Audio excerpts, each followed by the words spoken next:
Let's cook some spicy meatballs.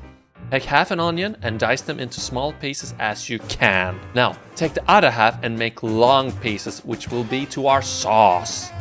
Now, it doesn't matter if it's gonna be yellow or red.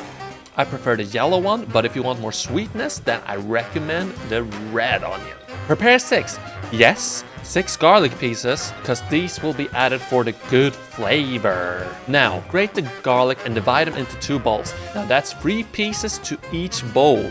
If you don't know math, now you know. Crack 2 eggs into a bowl and put them aside for the time being. Put 1 kilo or 2.2 pounds of minced beef and minced pork into a big bowl.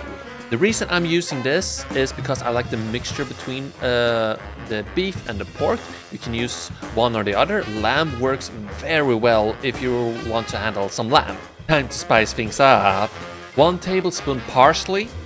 I'm using dry on this, but you can use fresh parsley. There's nothing wrong with that. 1 tablespoon salt and garlic mix. 1 tablespoon pepper and garlic mix. Can you tell that I like garlic yet? 1 tablespoon paprika.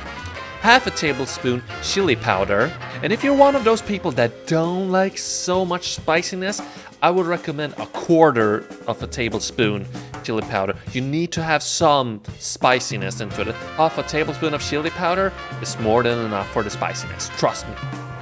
1 tablespoon of cumin, 1 tablespoon of coriander. Now put in one of the bowls of the grated garlic into the mix. Put in the small diced onions. Have 2 eggs and start mixing the bowl. After a while, I take panko into the mix. You can use breadcrumbs, but I use eye measurements, just so you guys know. The panko is there to make sure that it doesn't fall apart. After that, it's time to make the actual balls. With this recipe, you want to make them big balls, and you should be roughly making 12 out of these recipes. You can make them smaller. You can make them bigger, but I recommend this size. It's a good size. All right, let's make the sauce. While I'm gonna make the sauce, I prepare a small pot for a frying batch on the side. I just wanna point out I'm not using much oil, so it's not a deep fry, but you can deep fry it if you want. Also preheat my oven to 7500 degrees Celsius or 170 degrees Fahrenheit. Put in the grated garlic with some oil and stir it at all times. We don't want to make it burned, which I actually accidentally did during this recipe, but it's not the whole world, but I recommend stir it a lot. When the garlic is done, put in the long pieces of onion and stir until you're noticing that start of caramelization. You know, that little brown color or the little see-through color. Add some salt during this mix. It will help, just a tiny bit.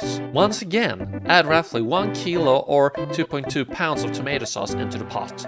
Now add some salt and pepper into this. Yes, I use my eyes for this.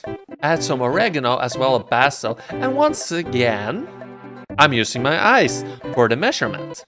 Put in some paprika powder into the mix as well. I put in some olive oil and then I stir the pot around to make sure the flavors get mixed. Add a tablespoon of sugar for that sweetness. That sweetness. Add between a half to 1 full tablespoon of cumin into the sauce as well. Some of you will go, so much cumin. Trust me, it helps. It helps a lot to the flavor. And I know some of you will go, where's the tomato paste? I don't use any tomato paste on this recipe. Tomato paste would give too much saltiness, in my opinion. Not a good way. This is some semi-spicy meal. You don't want too much saltiness. You want some flavor. That's why I'm skipping it. Alright, let's gather those meatballs and let's start frying. I take one at a time, wait until it gets this brown color roughly all around, and then scoop it out and put it in a pan that goes straight to the oven. This takes a little while. If you have a bigger pot and you want to use more oil, do it, but I prefer doing one at a time so it doesn't get that messy. But also it gives some time for the sauce to, you know, marinate and get that flavorness you want. But now it's time for the carbs. You can use either rice or pasta for this dish. I recommend rice personally, but I haven't had pasta in a while, so pasta it is. When everything is done, just serve it up and enjoy. Try it. Just eat it. Enjoy it.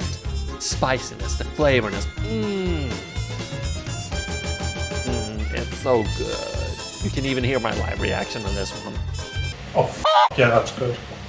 Now, if you enjoyed it, please subscribe and write down in the comments if you have any dishes you want to see me try. Or if you have a suggestion what I should cook, leave it down below. Until next time, I'll catch you later.